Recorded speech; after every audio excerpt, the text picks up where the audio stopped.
जय Hind insight SSBN cyano बेसब्री से इंतजार कर रहे थे कि मैम जल्दी से इंडियन ज्योग्राफी भी आप कंप्लीट करा दो हमें, and this is going to be the last minute revision video. आप लोग जानते हो जो एलएमआर है ना इनसाइट एसएसबी की is so famous because 80% paper यहीं से डेवलप होता है। लेट मी शो यू ऐसा क्यों होता है, ठीक है। ये आपकी लास्ट मिनट रिवीजन मॉड्यूल है और ये जो क्लास है ना this will be explanation of this last minute revision module, ताकि तुम इसको कंप्लीट कर लो साथ के साथ, ठीक है।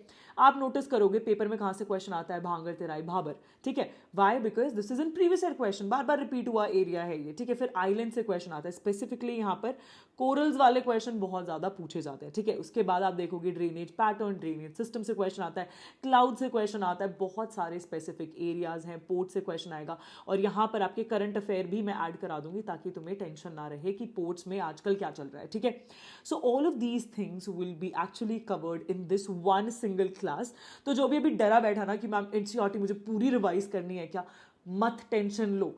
आज सिर्फ ये एक single class along with this last minute revision module, ये वैसे तो ना बैच का कंटेंट है यार, पर मैं स्पेसिफिकली अपने टेलीग्राम और यूट्यूब स्टूडेंट्स को ये देना चाहती हूँ ताकि तुम्हारी प्रेपरेशन भी ईजी हो जाए। बैच स्टूडेंट्स का तो कंप्लीट हो चुका है सिलेबस, अब मेरी जिम्मेदारी है तुम्हारा सिलेबस कंप्लीट कराना, ठीक है। ये जो ज्योग्राफी की एलएमआर है ऑलरेडी मैं टेलीग्राम पे डाल चुकी हूँ। More than 15-20,000 students have downloaded it, और जाके तुम भी डाउनलोड करके और साथ साथ अपनी इंडियन ज्योग्राफी और फिजिकल ज्योग्राफी कंप्लीट कर लो, ठीक है।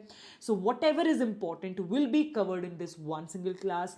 अपनी ये पीडीएफ डाउनलोड करके इसको प्रिंट कराना है वो करा लो, या फिर आईपैड में पढ़ना चाहते हो वो करा लो, ठीक है। और इस क्लास में लेके बैठ जाओ। योर सिलेबस इज माई जिम्मेदारी। ऑल्सो वेरी इंपॉर्टेंट थिंग, मैंने ना कैट में 10 दिन का ना रगड़ा शुरू किया था, 10 days रगड़ा, ठीक है। सेम वे में मैं अभी सीडीएस एनडीए के लिए भी कर रही हूँ बिकॉज 80% ऑफ कैट का पेपर जो है वो यहीं से आया था। तो बच्चों ने रिक्वेस्ट करी मैम हमें सीडीएस और एनडीए का सिलेबस भी कंप्लीट करा दो, तो ज्योग्राफी, पॉलिटी, साइंस, इकोनॉमिक्स इन 10 दिनों में कंप्लीट करा रही हूँ, ये मेरी जिम्मेदारी है। आज है डे 2 जिसके अंदर हम कंप्लीट करेंगे इंडियन ज्योग्राफी। डे 1 में हमने क्या कंप्लीट किया, we have completed physical geography. in case you have not completed this physical geography video yet, I request you please make sure एक बार जाके चेक कर लेना, अदरवाइज कमेंट कर दो, मैं आपको जो है लिंक भेज देती हूँ, ठीक है। सो या that is what we'll cover today. और आज की जो क्लास लेने वाले हैं दैट इज गुरजीत सर। भाई Gurjeet sir is the star educator. बच्चे बोलते हैं बैच वाले कि मैम एकदम जेनजी स्टाइल में पढ़ाते हैं सर, सब साथ के साथ याद करा देते हैं, ठीक है। तो अगर डर लग रहा है ना कि मैम कैसे याद होंगी इतनी सारी चीज़ें, इंडिया की लोकेशन, ठीक है, ट्रॉपिक ऑफ कैंसर कहाँ से पास होती है, डेट लाइन कहाँ से पास होती है, टेंशन मत लो, सर तुम्हें सब याद करा देंगे साथ के साथ। बस इस वीडियो को आखिरी तक देखना, and your selection is our responsibility. 10 दिन के रगड़ों में रेडी हो जाओ ताकि तुम्हारा एग्जाम इजी हो जाए तुम्हारे लिए, ठीक है। So let's start off with the class. First question देखिए, which one of the following capital cities of union territories of India is located at, दो कोऑर्डिनेट्स आपको दिए हुए हैं, ठीक है। एक 11.62 डिग्री नॉर्थ और एक 92.72 डिग्री ईस्ट, ठीक है। इस क्वेश्चन को सॉल्व करने से पहले मैं एक चीज आपको बता देता हूँ कि अगर आपको ग्लोब के ऊपर किसी भी जगह को लोकेट करना है तो आपको एक तो चाहिए होता है लैटिट्यूड, ठीक है, और एक हमें चाहिए होता है लॉन्गिट्यूड। इन दोनों का जो इंटरसेक्शन पॉइंट होता है वो इंटरसेक्शन पॉइंट हमें बताता है किसी भी जगह की कोई भी geographical location on the globe. अब इसने आपको एक तो लैटिट्यूड दे दिया, ठीक है, और एक आपको दे दिया लॉन्गिट्यूड। तो अगर हम इस क्वेश्चन को थोड़ा सा सॉल्व करें, इंडिया का मैप बनाएं, लैटिट्यूड लॉन्गिट्यूड सॉल्व करने से पहले मैं आपको कुछ इंपॉर्टेंट पॉइंट्स बता देता हूँ, कुछ ऐसे पॉइंट्स जिनको हमें ध्यान में रखना है। अगर आपको इंडिया की लोकेशन बतानी है तो कुछ कोऑर्डिनेट्स आपको ध्यान में रखने पड़ेंगे, जिसमें सबसे पहला जो कोऑर्डिनेट आता है 37 डिग्री 6 मिनट्स नॉर्थ। नॉर्थ इस पॉइंट को बोलते हैं गिलगिट बल्तिस्तान, बट ये पॉइंट इंडिया के कंट्रोल में नहीं आता, इसीलिए जो हमारे लिए नॉर्दर्न मोस्ट पॉइंट रहेगा वो रहेगा 35 डिग्री 9 मिनट्स नॉर्थ, और इस पॉइंट को इंदिरा पोल या इंदिरा पॉइंट बुलाया जाता है। लद्दाख रीजन में ये सबसे नॉर्दर्न मोस्ट पॉइंट आता है। सदर्न की बात करें तो हमारी लैंड, अगर आप बाउंड्री को कंसिडर कर रहे हैं तो सबसे सदर्न जो पार्ट आएगा वो आएगा 8 डिग्री 4 मिनट नॉर्थ। सर आप इसको भी नॉर्थ क्यों बुला रहे हो, क्योंकि हम जो हैं इक्वेटर से नॉर्थ में हैं, नॉर्थ हेमिस्फेयर में इंडिया आता है। इस पॉइंट को केप कोमोरिन कहा जाता है, कन्याकुमारी में आता है। बट अगर मैं आइलैंड्स को भी कंसिडर करूं तो सबसे सदर्न मोस्ट जो टिप बनेगी वो 6 डिग्री 45 मिनट्स नॉर्थ की बनेगी, ग्रेट निकोबार आइलैंड में आती है। इस पॉइंट को भी इंदिरा पॉइंट बुलाया जाता है। ईस्टर्न और वेस्टर्न बाउंड्रीज की बात करें तो ईस्टर्न बाउंड्री में 68 डिग्री 7 मिनट्स ईस्ट है, तो इस पॉइंट को बोला जाता है ग्वार मोटा। ये रन ऑफ कच्छ एरिया में आता है, और ईस्टर्न मोस्ट पॉइंट जो है हमारा, ठीक है, ये वेस्टर्न मोस्ट पॉइंट था। ईस्टर्न मोस्ट पॉइंट को 97 डिग्री 25 ईस्ट से डिनोट किया जाता है। किबिथू नाम की जगह है अरुणाचल प्रदेश में, वहां पे ये पॉइंट सिचुएटेड है। इन सारे कोऑर्डिनेट्स के बीच में इंडिया आता है। तो अब इसने बात करी है जी 11.62 नॉर्थ। 11.62 नॉर्थ मतलब ये एक लैटिट्यूड है, और ये जो ईस्ट वाला ये है लॉन्गिट्यूड, ठीक है। तो इसको हल्का सा ड्रॉ करने की कोशिश करते हैं। देखिए ड्रॉ कैसे करेंगे, तो इसके लिए मैं दो इंपॉर्टेंट पॉइंट्स लूंगा, ठीक है। वो इंपॉर्टेंट पॉइंट्स क्या होंगे, इसके लिए थोड़ा सा यहाँ पे आप सबसे पहला पॉइंट ऑफ रेफरेंस ध्यान रखेंगे क्या, वो मैं ध्यान में रखूंगा ट्रॉपिक ऑफ कैंसर, जो कि 23 डिग्री 30 मिनट्स नॉर्थ से होकर जाती है, ठीक है। अब इसने बोला है 11.2 डिग्री, तो 11.2 डिग्री कहाँ से आएगी, देखिए इक्वेटर कहीं नीचे है, 0 1 2 3 इस तरीके से आएगा। और आपको एक और पॉइंट पता है 10 डिग्री चैनल, जिसको मैं अभी आगे डिस्कस करूंगा। तो यहाँ से ऊपर 11 पॉइंट वाली जो लाइन होगी वो कहीं ना कहीं यहाँ पे एग्जिस्ट कर रही होगी, ठीक है। मैं रफ ड्रॉ कर लेता हूँ, 11 डिग्री यहाँ पे होगा। अब इसने दूसरा जो हमें लॉन्गिट्यूड दिया था वो था 92, तो मैंने आपको 97 तो यहाँ बताया, तो लॉन्गिट्यूड 92 कहीं ना कहीं थोड़ा बहुत यहाँ होगा, ठीक है। तो ये वाला जो पॉइंट है वो point Andaman and Nicobar island के आसपास कहीं पे आ रहा है, ठीक है। तो फटाफट से देख लेते हैं, पौंडीचेरी नहीं है, चंडीगढ़ नहीं है, कावारती, देखिए कावारती जो है वो एडमिनिस्ट्रेटिव हेडक्वार्टर्स हैं, बट अंडमान निकोबार के नहीं है। So the correct answer is Shri Vijayapuram. और ये क्वेश्चन थोड़ा सा करंट बेस्ड भी है, क्यों, क्योंकि पोर्ट ब्लेयर का जो नेम चेंज किया गया था वो श्री विजयपुरम ही किया गया था, तो उससे रिगार्डिंग आपसे क्वेश्चन पूछ लिया। देन ट्रॉपिक ऑफ कैंसर की ही हम बात कर रहे थे, तो ये एक ऐसी लैटिट्यूड है जो इंडिया को दो इक्वल पार्ट्स में डिवाइड करती है, although it is an imaginary line, but फिर भी कौन कौन से स्टेट से होके पास जाती है, पहला है गुजरात, देन राजस्थान, उसके बाद मध्य प्रदेश, छत्तीसगढ़, झारखंड, वेस्ट बंगाल, और नॉर्थ ईस्ट के दो स्टेट्स हैं त्रिपुरा और मिजोरम। और एक लॉन्गिट्यूड भी है इंपॉर्टेंट, जिसको हम इंडियन स्टैंडर्ड टाइम का नाम देते हैं। ये 82.5 डिग्री ईस्ट से होके जाता है। इन व्हाट रिस्पेक्ट, जो आपका 0 डिग्री लॉन्गिट्यूड है, जिसको हम प्राइम मेरिडियन बुलाते हैं, ये प्राइम मेरिडियन से 82.5 ईस्ट की डायरेक्शन में है। अब ईस्ट की डायरेक्शन का मतलब ये होता है कि जो कंट्रीज प्राइम मेरिडियन के ईस्ट में होती हैं वो हमेशा समय में आगे रहती हैं, जो वेस्ट में होती हैं वो समय में थोड़ा सा पीछे चलती हैं। हम कितना आगे हैं सर, हम आगे हैं लगभग 5.5 आवर्स अहेड, 5.5 घंटे आगे चलते हैं ग्रीनविच मेरिडियन टाइम के। इंडिया में कहाँ से पास की जाती है, सबसे पहला पॉइंट ऑफ कांटेक्ट है उत्तर प्रदेश के पास मिर्जापुर एक जगह है नैनीज करके।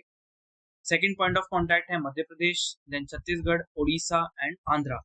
ध्यान रखिए मध्य प्रदेश एंड छत्तीसगढ़ ऐसे स्टेट्स हैं जहां से ट्रॉपिक ऑफ कैंसर और इंडियन स्टैंडर्ड टाइम दोनों पास होकर जाता है।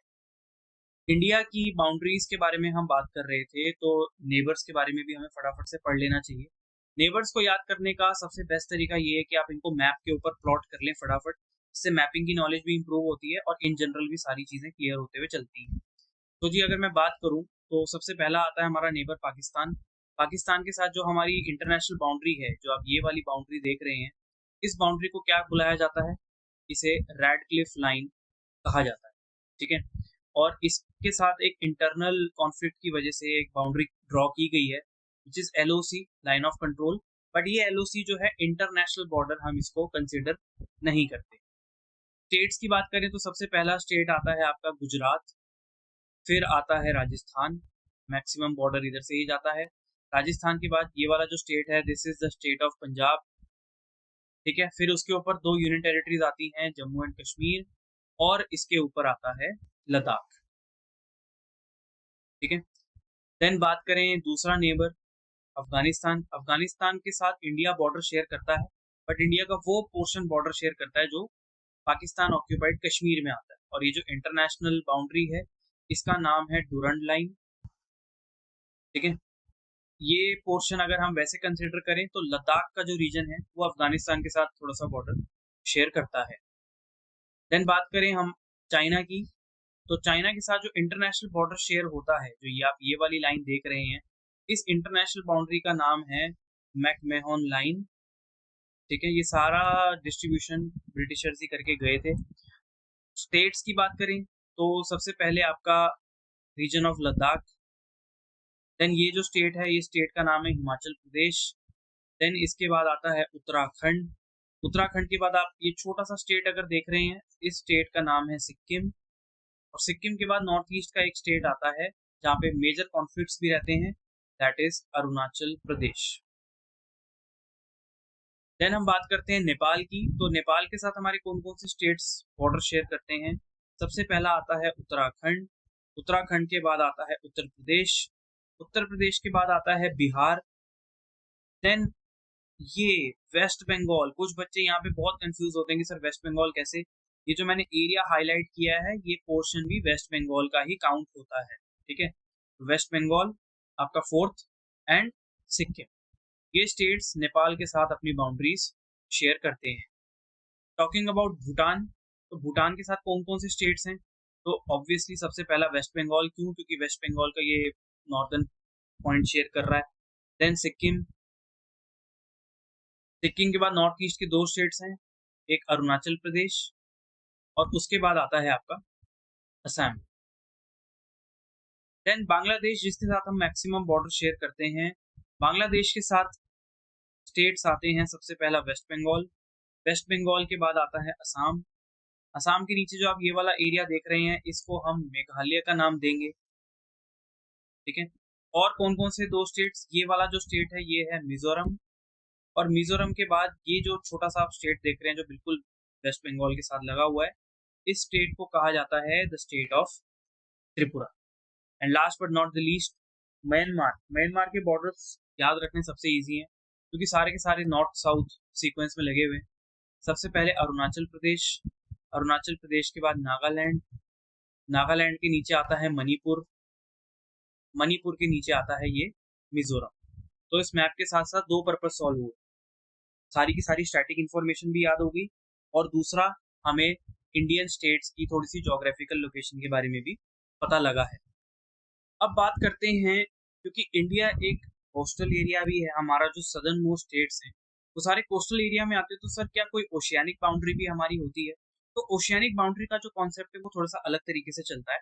ये हम किसी कंट्री के साथ शेयर नहीं करते, बट इसका जो सबसे पहले तो इसका जो मेजरमेंट होता है वो नॉटिकल माइल्स में होता है। रफली 1 nautical miles is equals to 1.8 kilometre of distance covered in land, ठीक है। तो एक नॉटिकल माइल के अंदर रफली 1.8 किलोमीटर आते हैं।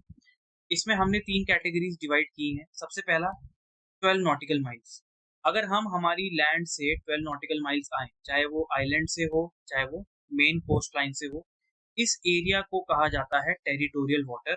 और ये एक ऐसा रीजन होता है जहाँ पे हमारे देश के पास सारे के सारे राइट्स होते हैं, चाहे वो पॉलिटिकल राइट्स हो चाहे वो इकोनॉमिक राइट्स हो। मतलब कोई भी एक्सटर्नल पावर हमारी परमिशन के बिना इतना अंदर तक एंटर नहीं कर सकती। ये रेस्ट्रिक्टेड एरिया होता है, जनरली इसको कोस्ट गार्ड या नेवी गार्ड करती है। देन अगर आप थोड़ा सा बाहर की तरफ ट्रेवल करेंगे, मतलब लैंड बाउंड्री से 24 नॉटिकल माइल, ठीक है, और आगे जाएंगे तो आपको मिलेगा द कंटेजियस जोन। इस जोन में हमारे पास इकोनॉमिक राइट्स होते हैं, मतलब यहाँ पे शिप्स वगैरह कार्गो उस तरीके की शिप्स एंटर कर सकती हैं, बहुत ज्यादा हेविली रिस्ट्रिक्टेड नहीं होता, बट फिर भी इस एरिया को भी गार्ड किया जाता है। प्लस इंडिया के पास यहाँ पे स्पेसिफिक राइट्स होंगे सी फ्लोर क्लीनिंग के, ठीक है। देन यहाँ पे हम जो शिप्स एंटर हो रही हैं इस रीजन में, उनसे टैक्स भी हम लोग कलेक्ट कर सकते हैं। थोड़ा सा और एक्सटेंड करें अपनी रीच को तो 200 नॉटिकल माइल्स का अगर हम डिस्टेंस ट्रेवल करके आए तो ये होता है EEZ, that is exclusive economic zone. नाम से ही पता चल रहा है कि जितनी की जितनी इकोनॉमिक एक्टिविटी होंगी इस रीजन में, ओशन के रीजन में, उसके ऊपर भारत देश का ही अधिकार होगा, चाहे वो फिशिंग हो चाहे ऑयल की माइनिंग हो। बट यहाँ पे आप किसी दूसरी शिप से टैक्स कलेक्ट नहीं कर पाओगे। बट सर अगर हम 200 नॉटिकल माइल से बाहर चले जाएं, प्लस 200 नॉटिकल माइल की रेंज से निकल जाएं, तो उस रीजन को फिर कहा जाता है ओपन वाटर्स। ओपन वाटर्स का मतलब कि अब आप खुले समुद्र में हैं, ये हिस्सा किसी देश के कंट्रोल में नहीं आता। Next question, what is the correct sequence of the following mountain ranges from north to south? इस तरीके के questions they are often scoring, काफी स्कोरिंग होते हैं, बट क्वेश्चन को ध्यान से पढ़िए। पहला, आपको सीक्वेंस नॉर्थ टू साउथ बताना है, ठीक है। बहुत टाइम मिलता है वहाँ पे क्वेश्चन सॉल्व करने का, बट हम लोग जल्दीबाजी में गलत पढ़ लेते हैं।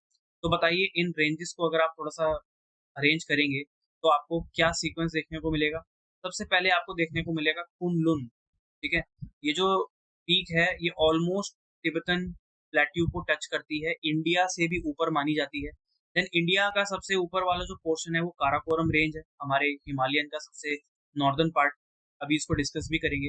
देन आती है लद्दाख रेंज, और लद्दाख रेंज के बाद आती है आपकी ज़ांस्कार रेंज, ठीक है। तो आपका सीक्वेंस क्या बना, सबसे पहले आएगा 2, 2 के बाद आएगा 1, फिर 3, फिर 4, 2 1 3 4, 2 1 3 4 इज ऑप्शन नंबर डी। इसी तरीके से आप लोग वहां पर भी सॉल्व करना ताकि ओएमआर शीट में कोई क्वेश्चन गलत ना फिट बैठ जाए। बात करें हिमालयंस की तो हिमालय अलग अलग पार्ट्स में डिवाइडेड है। इसका सबसे नॉर्दर्न पार्ट जो है it is known as trans Himalaya, ठीक है, इसे ट्रांस हिमालय कहा जाता है। ये वाला जो पार्ट है यूरेशियन प्लेट के ऊपर सिचुएटेड है। यूरेशियन प्लेट मतलब ये जो रीजन है ये उस टेक्टोनिक प्लेट का पार्ट है जो नॉर्थ डायरेक्शन में है, मतलब ये इंडियन प्लेट का पार्ट नहीं है, यूरेशियन प्लेट का पार्ट है, ठीक है। काफी बड़ी टेक्टोनिक प्लेट है। इसका मेजॉरिटी पोर्शन जो है वो तिब्बत में लाई करता है। पीक्स जो हैं आपको 3000 4000 प्लस मीटर की हाइट की देखने को मिलेंगी। These are some of the mountain ranges. Range का मतलब होता है उसके अंदर बहुत सारी पीक्स अवेलेबल होती है। तो अगर हम थोड़ी सी इंपॉर्टेंट पीक्स भी मार्क कर लें तो काराकोरम रेंज में आपको कुछ जो पीक्स देखने को मिलेंगी वो देखने को मिलेंगी अघिल, ठीक है। अघिल के बाद आपको K2 जो हाईएस्ट पीक है ट्रांस हिमालय की। K2 के बाद आपको देखने को मिलेगा Godwin Austen, sorry Godwin Austen K2 का ही नाम है। इसके बाद आपको देखने को मिलेगा गशेरबम। गशेरबम की दो पीक्स हैं, गशेरबम फर्स्ट एंड गशेरबम सेकंड। और जो सियाचिन ग्लेशियर है वो भी काराकोरम रेंज का ही एक हिस्सा है।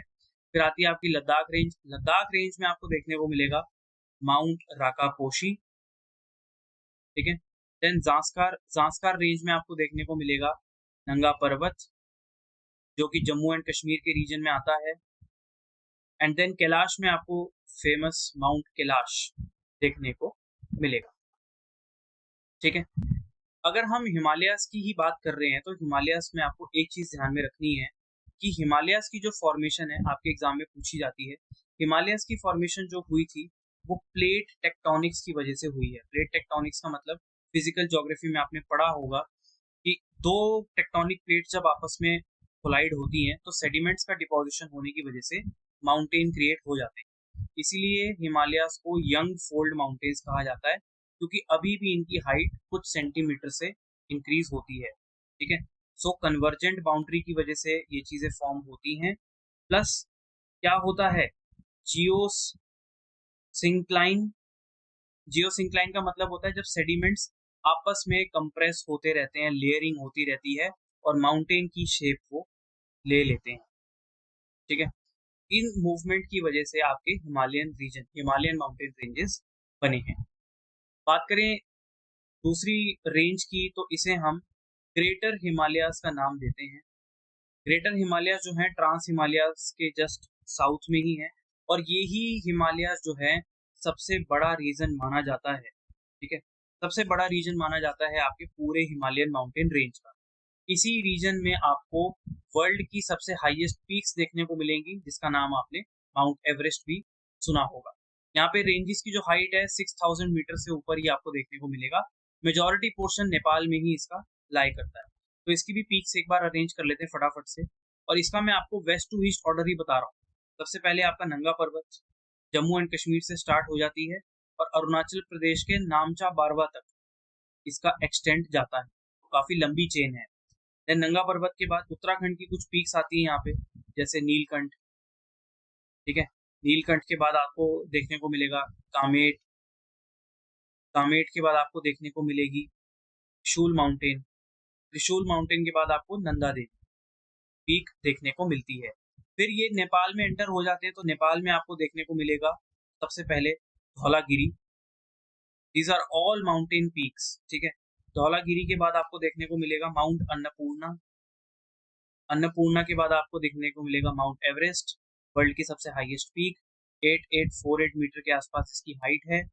देन एवरेस्ट के बाद आपको देखने को मिलेगा लाहौत्से, और लाहौत्से के बाद आपको देखने को मिलेगा माउंट मकालू। फिर सिक्किम में अगर आप जाएंगे तो आपको देखने को मिलेगा कंचनजंगा।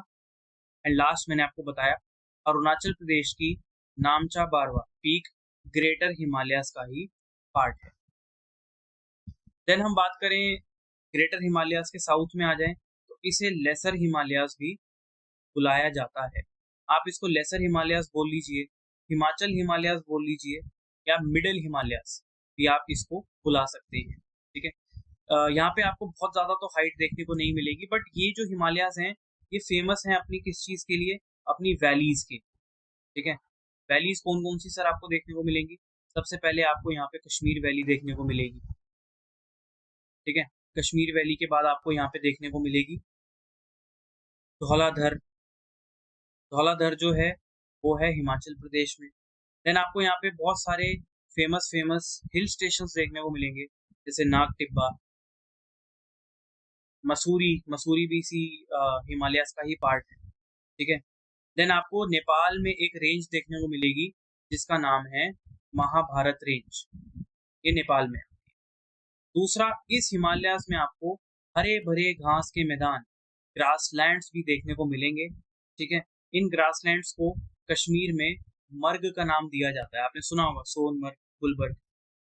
उत्तराखंड में इन्हें बुग्याल का नाम भी दिया जाता है। देन बात करें अगर हम इससे थोड़ा सा और साउथ में आ जाए तो आपको देखने को मिलेगी the Shivalik mountain range. Shivalik mountain range almost Himalayas के फुट स्टेप्स है।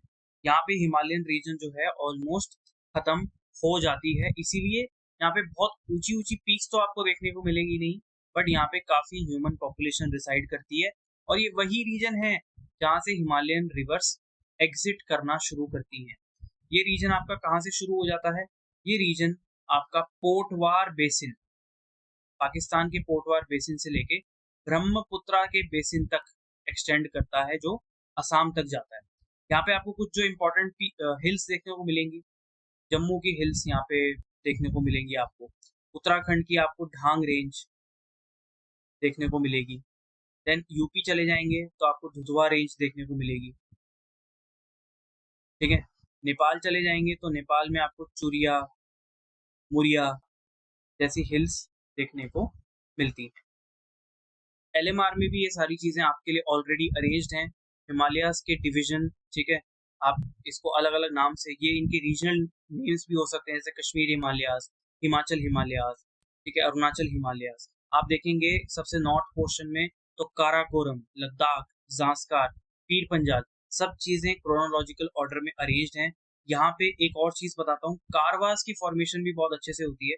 ये वो क्ले के डिपॉजिट्स होते हैं जो हिमालयन रिवर्स डिपॉजिट करती हैं, और इसकी वजह से कश्मीर के रीजन में सैफरॉन की खेती बहुत अच्छे से होती है। सैफरॉन मतलब केसर की खेती बहुत अच्छे से होती है।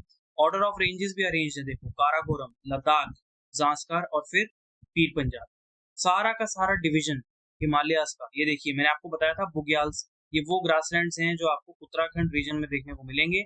Everything is arranged in your LMR PDFs. बढ़ते हैं आगे। हिमालयाज की एक एक्सटेंशन ऐसी भी है जो नॉर्थ ईस्ट में पूरी की पूरी लाई करती है। इस रीजन को हम पूर्वांचल या फिर ईस्टर्न हिमालयाज का नाम भी देते हैं।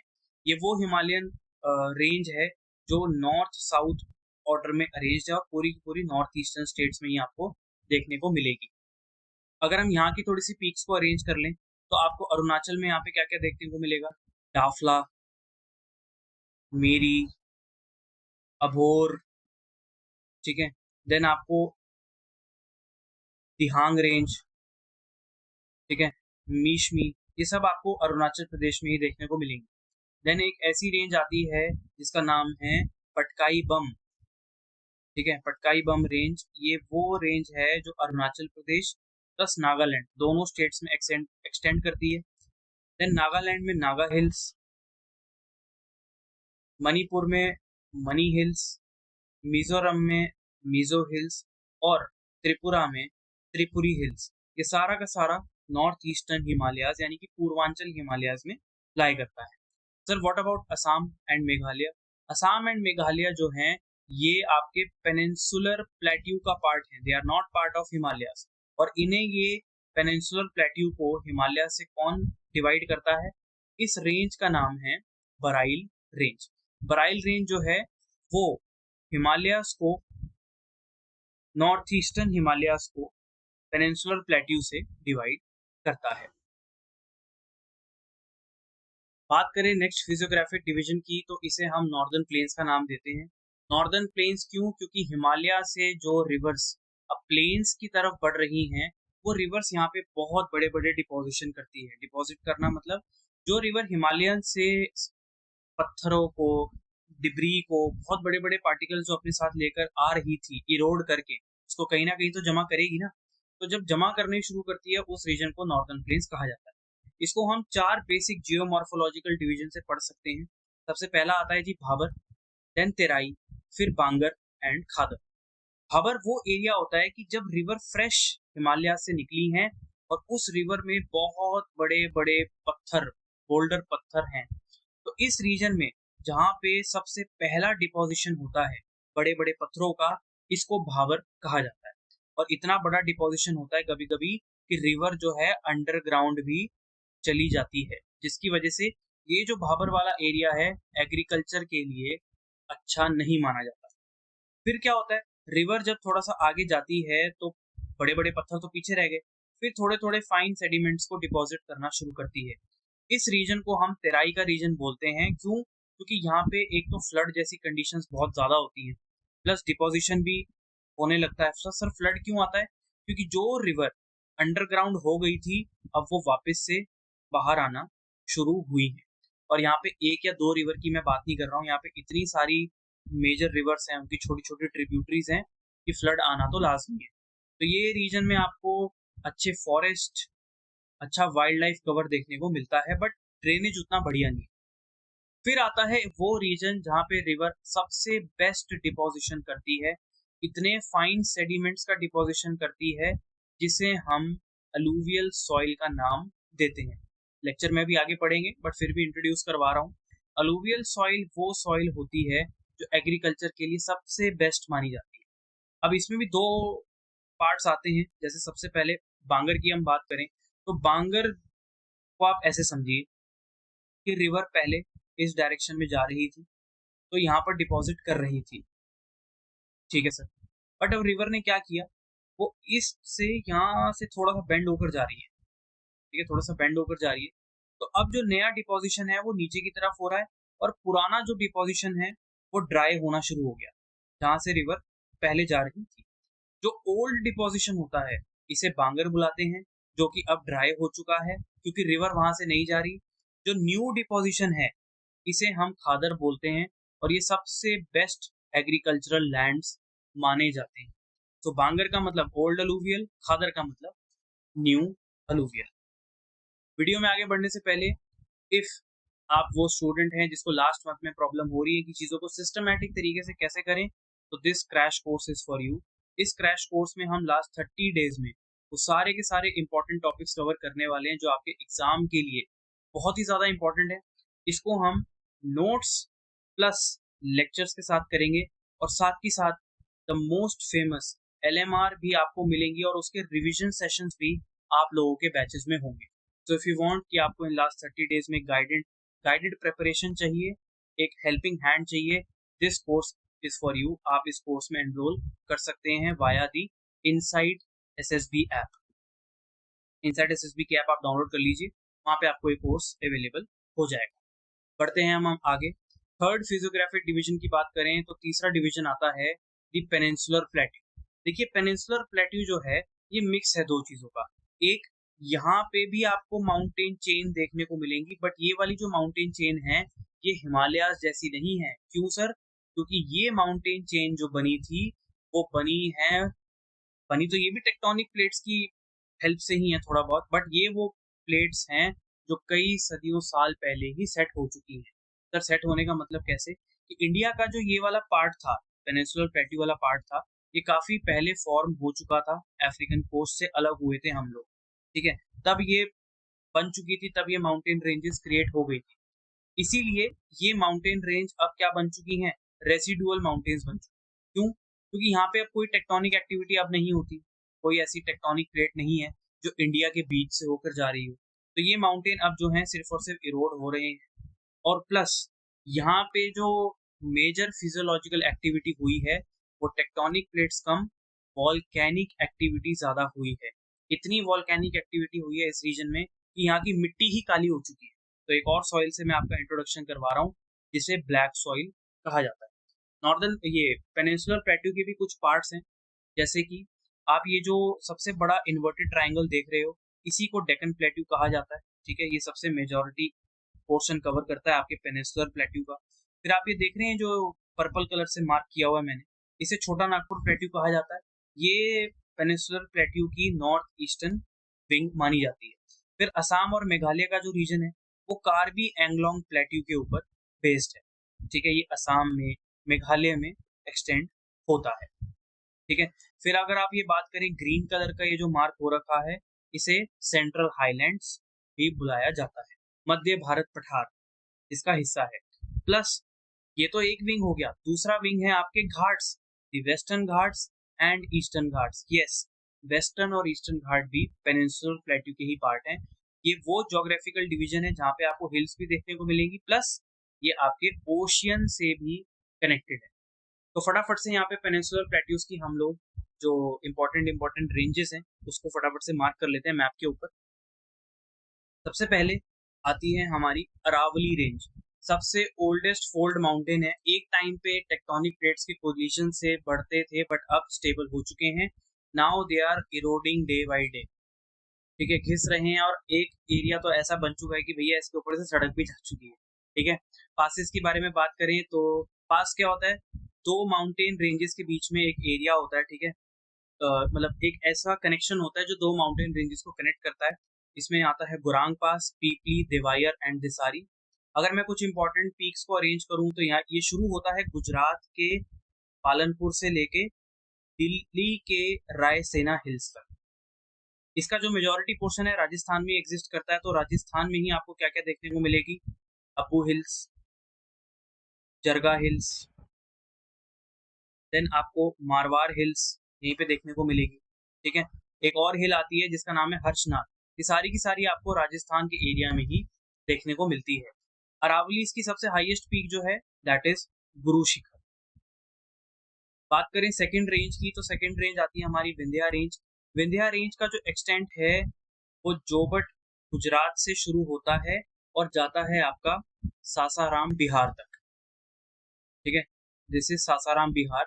अगर मैं इसके बीच के एरियाज को या बीच की थोड़ी सी रेंजेस बताऊं तो इसका मेजॉरिटी पोर्शन मध्य प्रदेश से जाता है। मध्य प्रदेश की हांडेर hills, then Kaimur range, Kaimur range के बाद आपको यहीं पे सोनपर रेंज भी देखने को मिलेगी। ठीक है, एंड लास्ट थोड़ा सा एरिया इसका झारखंड से भी जाता है। तो झारखंड में आपको यहाँ पे देखने को मिलेगा पारसनाथ रेंज। विंध्या रेंज की बात करूं तो विंध्या रेंज की हाइट अगर आप देख ही सकते हैं तो 500 500 से 1000 मीटर की ही पीक्स हैं, ज्यादा बहुत हाइट नहीं है।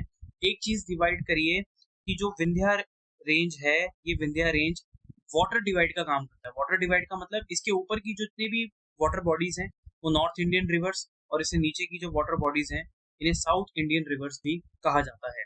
The highest peak of this range is सदभावना शिखर और ये कैमूर रेंज का पार्ट है। टॉकिंग अबाउट सतपुड़ा रेंज, तो सतपुड़ा रेंज जो है विंध्या रेंज के ही साउथ में, मतलब विंध्या रेंज जो है आपकी कुछ इस डायरेक्शन में है, सतपुड़ा रेंज इसके जस्ट नीचे है। और मजे की बात, इन दोनों रेंज के बीच में एक रिवर फ्लो होती है जिसका नाम है नर्मदा। बात करें सतपुड़ा रेंज की तो सतपुड़ा रेंज कहां से कहां तक रन होती है, ये होती है आपकी राजपीपला गुजरात से लेके छत्तीसगढ़ की मैकॉल रेंज। कुछ इंपॉर्टेंट रेंजेस बता दूं तो यहाँ पे आपको गौलीगढ़ महाराष्ट्र में, एमपी की महादेव रेंज देखने को मिलेगी। हाईएस्ट पीक की बात करूं तो हाईएस्ट पीक जो है वो है धूपगढ़। अब बात करते हैं हम हमारे वेस्टर्न घाट्स और ईस्टर्न घाट्स। वेस्टर्न घाट की अगर मैं बात करूं तो इसका जो एक्सटेंड है वो एक्सटेंड स्टार्ट होता है गुजरात से, स्टार्ट होता है महाराष्ट्र में जाता है गोवा, कर्नाटका, केरला एंड तमिलनाडु, लगभग लगभग 6 स्टेट से होकर जाता है। वेस्टर्न घाट को शायदरीज का नाम भी दिया जाता है और इसको 3 पार्ट्स में भी आप डिवाइड कर सकते हो।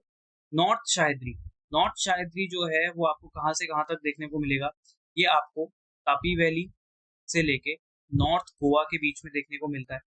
देन साउथ गोवा से नीलगिरी तक आपको जो देखने को मिलेगा वो मिडिल शायदरी देखने को मिलेगा। एंड देन नीलगिरी से लेके कन्याकुमारी पे आपको सदर्न शायदरी या फिर सदर्न वेस्टर्न घाट्स देखने को मिलते हैं। वेस्टर्न घाट की एक बहुत ही यूनिक पार्ट है कि ये जो कोस्ट है या जो वेस्टर्न कोस्ट है हमारा, काफी म्यूटिलेटेड है। म्यूटिलेटेड का मतलब इतना कटा फटा है जिसकी वजह से यहाँ पर नेचुरल हार्बर्स, नेचुरल पोर्ट्स हैं। मैन मेड पोर्ट्स आपको इस साइड पे कम देखने को मिलेंगे, प्लस यहाँ पे लगून लेक्स की बहुत अच्छी फॉर्मेशन होती है।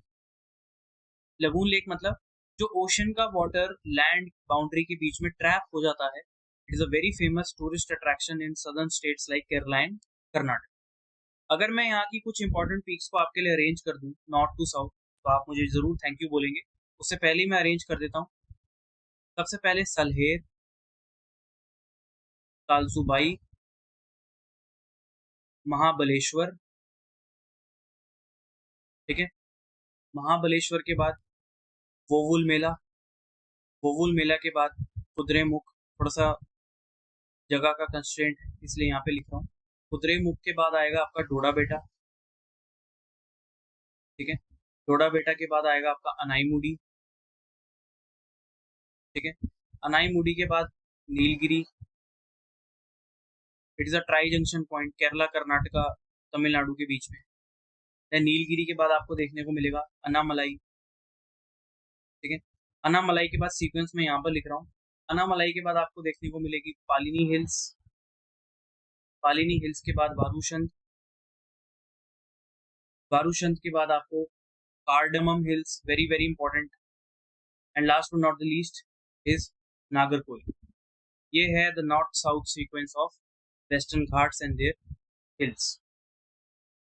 वेस्टर्न घाट्स के कुछ मैं आपको पासेस भी बता देता हूँ। There are 4 passes to remember. पहला थाल घाट, घोर घाट, पाल घाट एंड सुरकोटा। बात करें ईस्टर्न घाट्स की, तो ईस्टर्न घाट्स जो हैं हमारे उतना मेजॉरिटी में एक्सटेंडेड नहीं है, प्लस वेस्टर्न घाट जितने ब्रॉड भी नहीं है। वेस्टर्न घाट्स की अभी मैं हाईएस्ट पीक की बात करूं तो the highest peak is Anaimudi. इसकी लगभग लगभग जो हाइट है वो 2300 मीटर के आसपास की हाइट है। तो यहाँ पे जो माउंटेन्स है काफी हाइट वाले आपको देखने को मिलेंगे, इसीलिए ये मानसून के विंड्स को काफी अच्छा अट्रैक्ट करते हैं। वेस्टर्न घाट इसीलिए अपनी बायोडाइवर्सिटी के लिए बहुत फेमस है। बट अगर मैं ईस्टर्न घाट्स की बात करूँ तो ईस्टर्न घाट्स के जो माउंटेन्स हैं वो ब्लॉक माउंटेन्स है। हाइट भी बहुत ज्यादा नहीं है। सबसे हाईएस्ट पीक जो है वो जिंदागढ़ है। हाइट कितनी, 1600 मीटर्स के आसपास की कुछ हाइट इसकी मानी जाती है। अप्रॉक्स बात करूँ तो 1690 मीटर की हाइट है। मॉनसून की विंड यहाँ पे अच्छे से ब्लॉक नहीं होती, अंदर तक चली जाती, इसीलिए जो ईस्टर्न घाट है वो जनरली ड्राई ज्यादा माना जाता है। इसकी अगर मैं कुछ आपको इंपॉर्टेंट पीक्स बता दूं तो सबसे पहले आप ध्यान में रखेंगे नलामलाई, ठीक है। नलामलाई के बाद वेलकोंडा, वेलकोंडा के बाद पालकोंडा, देन जावदी, शेवरॉय एंड पंचमल। ये हैं यहाँ की कुछ इंपॉर्टेंट हिल्स। ये देखो, ये था पूरा नॉर्दर्न प्लेन्स जिसमें हमने भाबर, भांगर, है ना, भाबर, तेराई, भांगर एंड खादर के बारे में पढ़ा। फिर इसके बाद देखिए डेक्कन प्लेट्यू, पूरा हमारा पेनिनसुलर प्लेट्यू है। ये हिस्सा जो आप देख रहे हैं this is Deccan plateau, this is central highlands.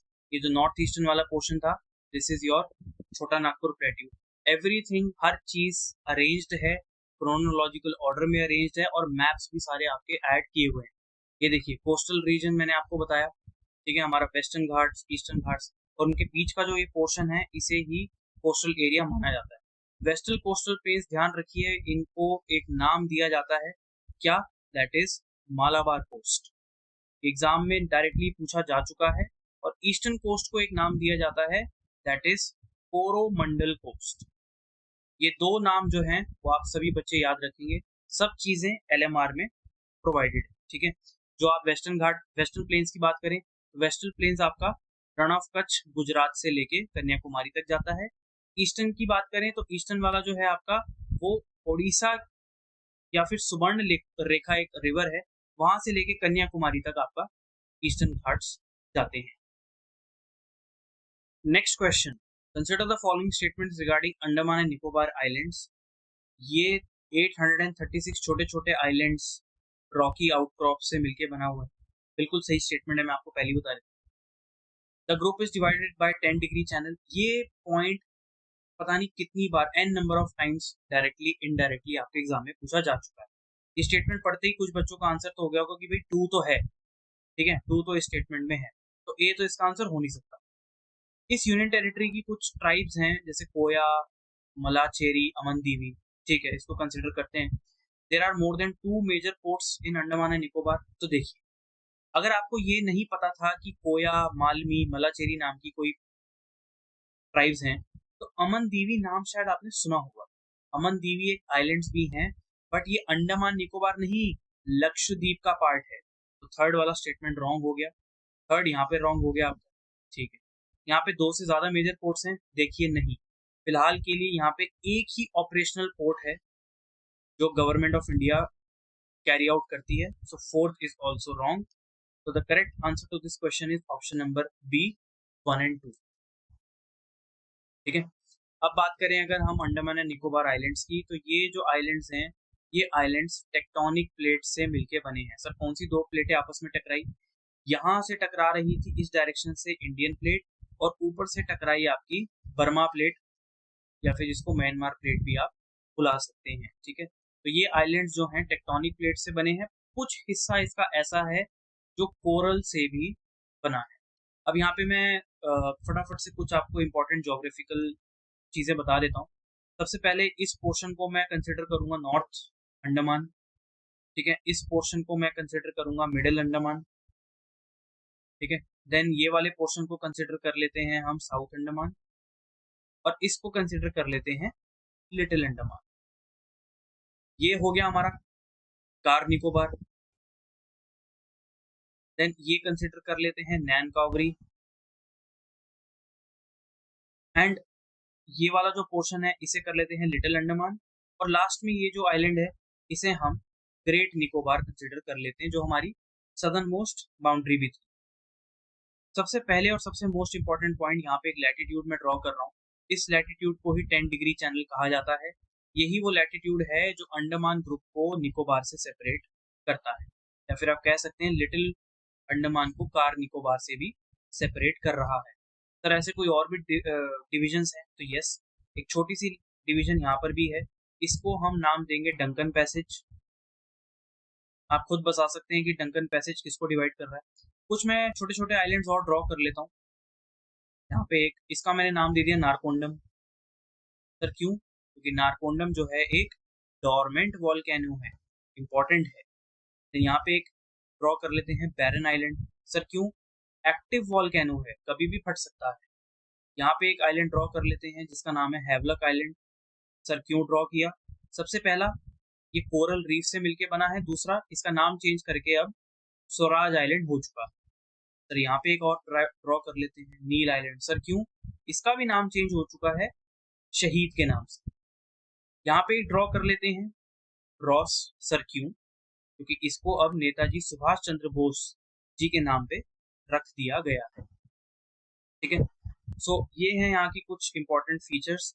Tribes मैं आपको बता देता हूँ अलग से, अंडमान की tribes are very very important. तो ट्राइब्स ध्यान में रखेंगे, ओंग, जरावा,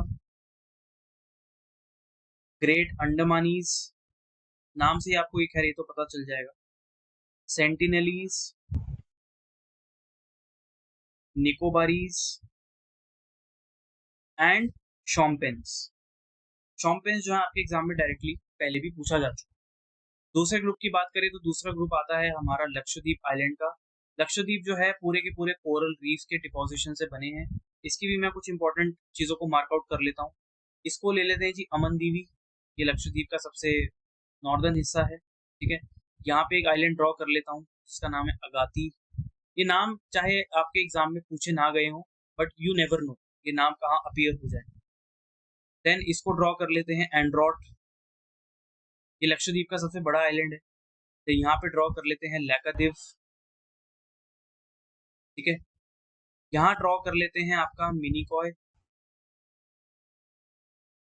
और यहाँ पे मैं एक बड़ा सा आइलैंड ड्रॉ कर लेता हूँ जिसका नाम मैं दूंगा मालदीव्स, जो कि एक अपने आप में सेपरेट कंट्री है। तो यहाँ पे भी आपको 2 डिग्री चैनल्स ध्यान में रखने हैं। सबसे पहला डिग्री चैनल तो आपका यहीं पे आ जाएगा, ठीक है। इसका नाम है 9 डिग्री चैनल। 9 डिग्री चैनल किसको सेपरेट कर रहा है?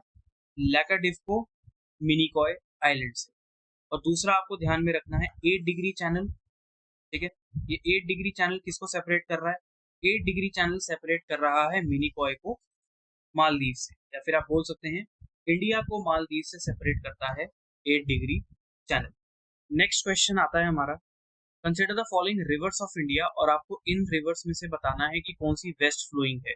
सबसे पहले वेस्ट फ्लोइंग का मतलब होता है कि जो वेस्ट डायरेक्शन में जा रही हैं, और वेस्ट डायरेक्शन में जो ओशन आता है हमारा, वो आता है हमारा दी अरेबियन सी। तो अगर आप देखें शारावती, पेरियार, मांडवी, ये 3 रिवर्स ऐसी हैं जो सबने सुनी भी होती हैं। And yes, these 3 rivers they are part of west flowing rivers. अगर आप इस डायग्राम में भी देखें तो इस डायग्राम में आपको सारी की सारी रिवर्स देखने को मिल जाएंगी, जैसे लूनी, भद्रा, साबरमती, माही। माही वो रिवर है जो ट्रॉपिक ऑफ कैंसर को 2 बार कट करती है। नर्मदा, ठीक है, शेत्रुनी, देन आपकी धाधर, तापी, बैतरनी, ये रहा मांडवी, जुआरी, काली नदी, शारावती जो आपको क्वेश्चन में पूछी गई है, भारतपूजा, देन पेरियार एंड पंबा। जो लास्ट रिवर है दैट इज दमन गंगा।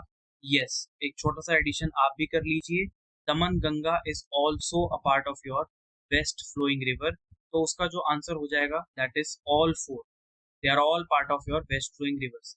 अब ईस्ट फ्लोइंग रिवर्स कौन कौन सी होती हैं? ईस्ट फ्लोइंग रिवर्स वो रिवर्स होती हैं जो बे ऑफ बंगाल की तरफ ड्रेन होती है। इसमें कौन कौन सी रिवर आती हैं आपकी? सुबर्ण रेखा, बैतरनी, ब्रह्मणी, महानदी, गोदावरी, कृष्णा, कावेरी। इसको मैं थोड़ा सा डिटेल में भी बताऊंगा क्योंकि इसकी ट्रिब्यूटरीज भी इंपॉर्टेंट है।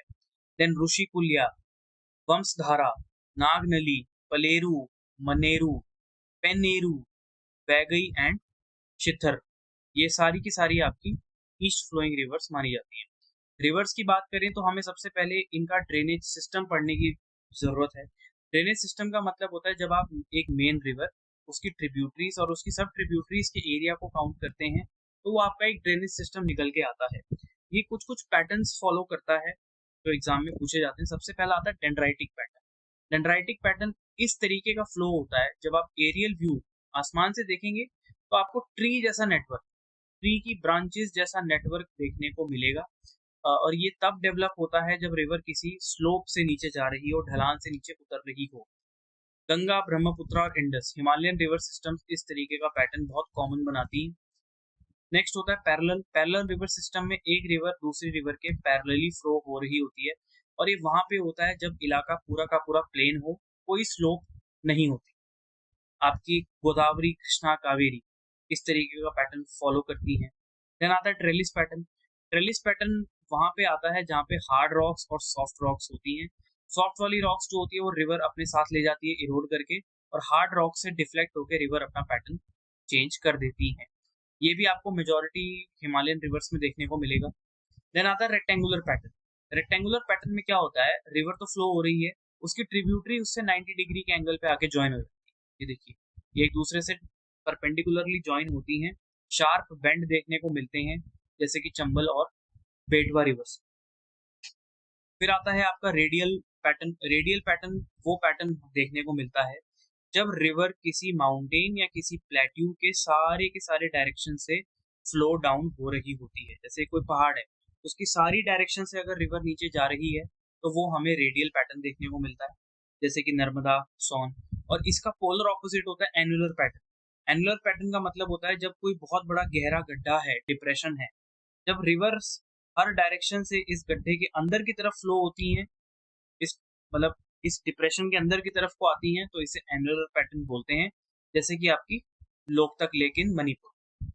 बात करें हमारे ड्रेनेज सिस्टम की, तो ड्रेनेज सिस्टम 2 पार्ट्स में डिवाइडेड है। पहला पार्ट जो आता है वो हमारी हिमालयन रिवर सिस्टम्स होती हैं। हिमालयन रिवर सिस्टम में जो सबसे नॉर्दर्न मोस्ट रिवर है वो है इंडस। इंडस का ओरिजिन जो है वो इंडिया के बाहर होता है, ठीक है। एक ग्लेशियर है जिस ग्लेशियर का नाम है आपका द बोखारचू ग्लेशियर, ठीक है। ये मानसरोवर के पास एक ग्लेशियर है, वहां से इंडस का ओरिजिनेशन होता है। इंडस की कुछ ट्रिब्यूटरीज हैं, 5 ऐसी ट्रिब्यूटरीज हैं, ये तो हमारे सबके लिए भी बहुत इंपॉर्टेंट है, जो कि इसका सीक्वेंस भी एग्जाम में पूछा जाता है। झेलम, देन चिनाब, फिर रावी, फिर ब्यास और फिर आती है सतलुज नदी। झेलम नदी जो है वो एक वेरीनाग ग्लेशियर है, वहां से ओरिजिनेट होती है। देन चिनाब नदी जो है वो बारालाचाला पास से ओरिजिनेट होती है। रावी रोहतांग पास हिमाचल प्रदेश के पास ओरिजिनेट होती है, ठीक है। ब्यास नदी ब्यास कुंड के पास ओरिजिनेट होती है, हिमाचल में ये भी। और सतलुज जो है एक ऐसी ट्रिब्यूटरी है इंडस की जिसका ओरिजिनेशन भी इंडिया के ही बाहर है, ठीक है। ये राकस लेक मानसरोवर तिब्बत के रीजन में ही ओरिजिनेट होती है। प्लस इसकी कुछ और ट्रिब्यूटरीज भी मैं आपको बता देता हूँ, जैसे धार, गलवान, नुब्रा, श्योक, गिलगिट, ठीक है। तो यहाँ से कुछ रिवर्स इसको ज्वाइन होती है, जैसे खुर्रम, कोमल, काबुल एंड एटसेट्रा। बात करते हैं इंडिया की सबसे longest river, that is the Ganga river system. 2525 kilometre की एरिया कवर करती है गंगा नदी इंडिया में। बहुत लोगों को कंफ्यूजन होता है कि गंगा जो है ब्रह्मपुत्र, सॉरी, गंगा जो है वो भागीरथी से ओरिजिनेट होती है। सॉरी सर, मैं इसको फिर से रिपीट कर रहा हूँ। बहुत लोगों को ये कंफ्यूजन होता है कि गंगा नदी गंगोत्री ग्लेशियर से निकलती है, बट नहीं, गंगा रिवर जो है वो दो नदियों के संगम से बनती है, एक अलकनंदा और एक भागीरथी। संगम का मतलब जब दो नदियां आपस में एक single Confluence, single river stream बनाती है। अलकनंदा जो रिवर है वो आपकी सतोपंथ ग्लेशियर से ओरिजिनेट होती है। भागीरथी रिवर गंगोत्री ग्लेशियर से निकलती है। तो सर गंगा कहाँ बनती है? गंगा बनती है, एक जगह है उत्तराखंड में, देवप्रयाग। यहाँ पे जब ये दोनों नदियां सिंगल स्ट्रीम में कन्वर्ट होती हैं, तब इस नदी को गंगा रिवर सिस्टम कहा जाता है। इसकी कुछ ट्रिब्यूटरीज हैं, मैंने सबको ऑर्डर में अरेंज किया हुआ है, जैसे Ramganga, Gomti, Ghaghara, Gandak, Burhi Gandak, then Kosi, Sourav of Bengal, Sourav of Bihar and Mahananda. कुछ पेनिनसुलर इंडिया से भी ट्रिब्यूटरीज निकल के आती हैं, जैसे Son, longest peninsular tributary of Ganga, Punpun. और एक डिस्ट्रीब्यूटरी भी है। डिस्ट्रीब्यूटरी मतलब देखिए, गंगा जो है बांग्लादेश में चली जाती है। यहाँ पे एक जगह है फराका बैराज, यहाँ से हमने गंगा की एक स्ट्रीम को अलग किया हुआ है और इसी स्ट्रीम का नाम है हुगली। ये गंगा से अलग हो जाती है और इसी के ऊपर पूरा का पूरा कोलकाता का शहर सिचुएटेड है। क्यों? क्योंकि इससे आगे जो मेन स्ट्रीम है वो बांग्लादेश में एंटर कर जाती है। तीसरी हिमालयन रिवर हमारे पास आती है ब्रह्मपुत्र। चेमयांगडोंग ग्लेशियर से इसका ओरिजिनेशन माना जाता है। देन इसको कुछ लोकल नेम से बुलाया जाता है, जैसे तिब्बत में सैंगपो, चाइना में यार्लिंग सैंगपो, अरुणाचल प्रदेश में इसको दिहांग सियांग का नाम दिया जाता है। ब्रह्मपुत्रा नेम जो है असम रीजन में पड़ता है। बांग्लादेश में इसे जमुना कहा जाता है। प्लस पद्मा भी नाम कहीं कहीं मेंशन्ड होता है। पद्मा जो नेम है वो गंगा और ब्रह्मपुत्रा की कॉमन, जब गंगा और ब्रह्मपुत्रा बांग्लादेश में मिल जाती हैं तब इसे पद्मा कहा जाता है। इसकी कुछ ट्रिब्यूटरीज के बारे में बात करें तो दिबांग है, लोहित, सुबनसिरी, धनसिरी, कपीली, मानस, Teesta, Raidak, जलडका। These are some of the important tributaries of Brahmaputra. कुछ पेनिनसुलर रिवर्स को भी कवर कर लेते हैं। देखिए, सारी पेनिनसुलर रिवर्स की ट्रिब्यूटरीज याद करना जरूरी नहीं है, बस ये जो 4 नदियां हैं, महानदी, गोदावरी, कृष्णा, कावेरी, इन्हीं की ही ध्यान रख लें तो हमारे लिए बहुत है। महानदी का ओरिजिनेशन दंडकारण्य प्लेट्यू से होता है, छत्तीसगढ़ और ओडिशा के स्टेट से होकर जाती है। कुछ इंपॉर्टेंट ट्रिब्यूटरीज शिवनाथ, हसदेव, मांड, इब, चौक, ओंग एंड तेल। देन गोदावरी पेनिनसुलर इंडिया की सबसे लॉन्गेस्ट रिवर, लगभग 1465 किलोमीटर का एरिया ये कवर करती है। त्र्यंबकेश्वर से निकलती है, महाराष्ट्र, तेलंगाना और आंध्र प्रदेश से जाती है। इसकी कुछ ट्रिब्यूटरीज पेन गंगा, वेन गंगा, इंद्रावती, साबरी, प्रवारा, मूला एंड मांजरा। ध्यान रखिए, गोदावरी को दक्षिण की गंगा कहा जाता है। देन बात करें कृष्णा रिवर की, महाबलेश्वर से निकलती है, महाराष्ट्र, कर्नाटका, तमिल तेलंगाना एंड आंध्र प्रदेश से होकर जाती है। इसकी कुछ tributaries Bhima, Musi, Pench Ganga, Dudh Ganga, Ghat Prabha, Mal Prabha and Tungabhadra. And last but not the least is Kaveri. Brahmagiri hill से ओरिजिनेशन होता है, कर्नाटका, केरला, तमिलनाडु से होकर जाती है। इसकी कुछ tributaries Hemavati, Shimsha, Kabini, Noyyal and Amravati.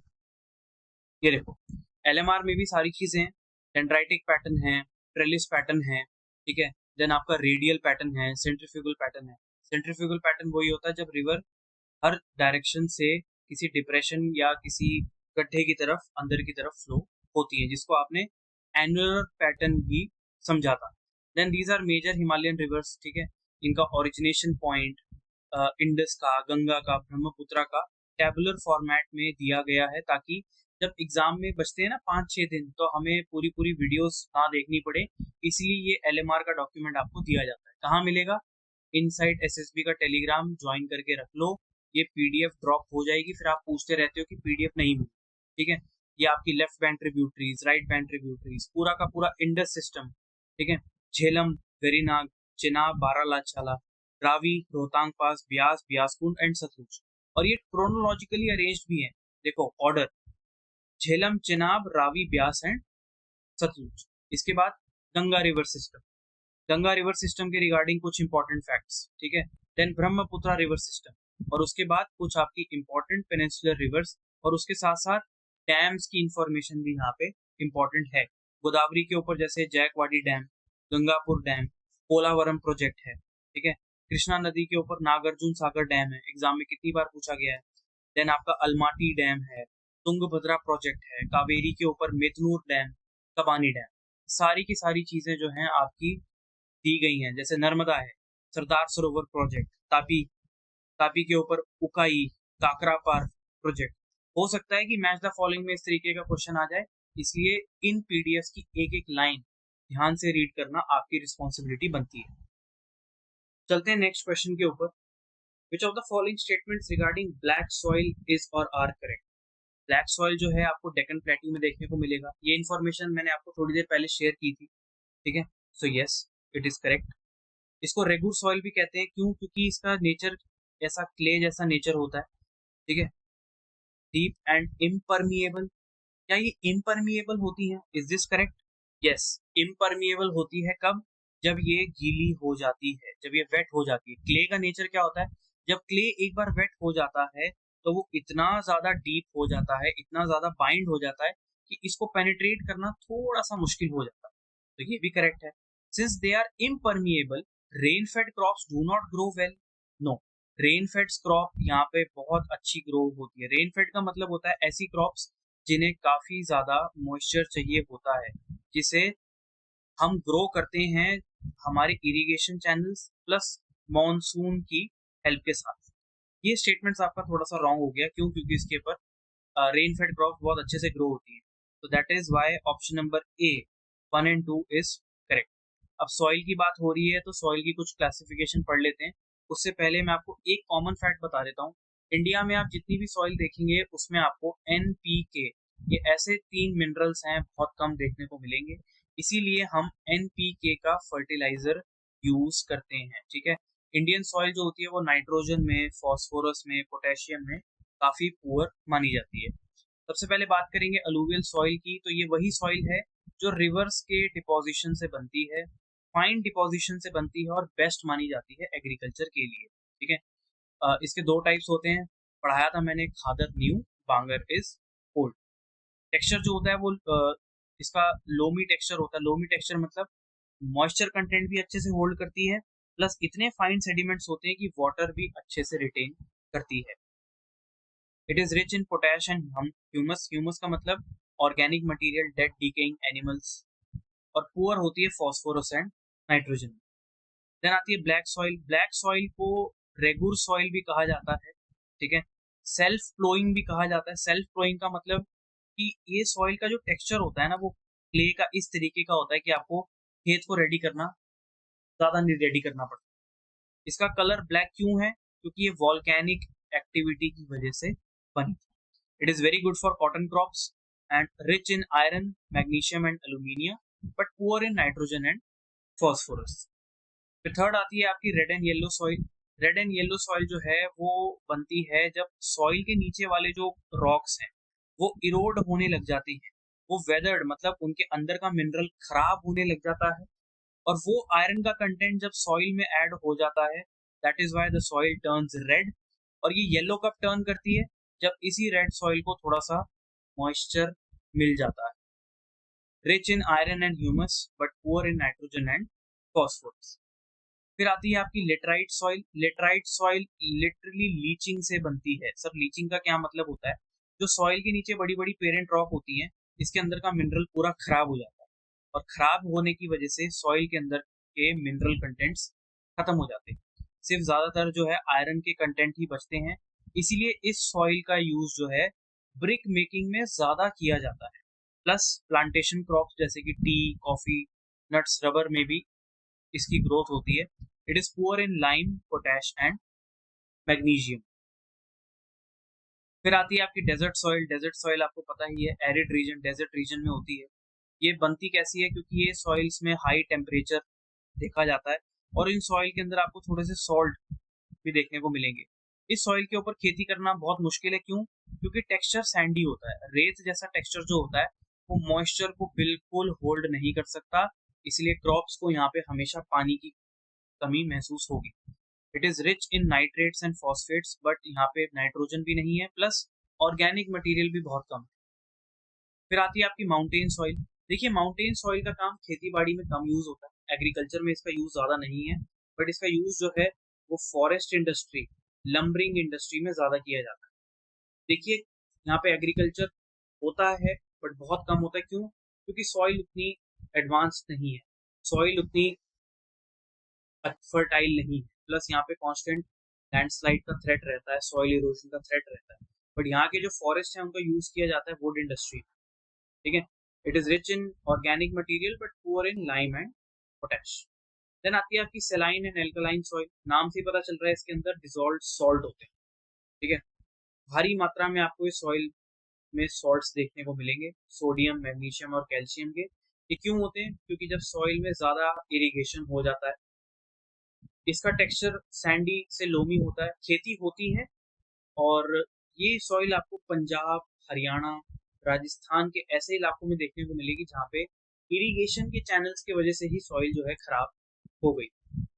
Last but not the least is PT and marshy soil. आपने हिंदी में एक वर्ड सुना होगा, दलदल।